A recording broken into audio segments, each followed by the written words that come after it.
ওরে আমার মন্দ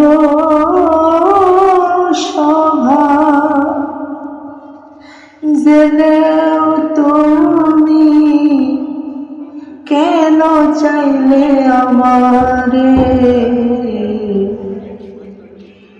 এত ভালো হয় কি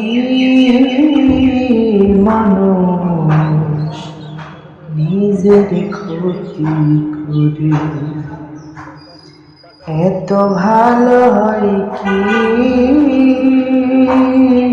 মানুষ নিজের ক্ষতি করে। আমার মন্দ স্বভাব জেনেও তুমি কেন চাইলে আমারে এত ভালো হয় কি মানুষ নিজের ক্ষতি করে। এত ভালো হয় কি মানুষ নিজের ক্ষতি করে।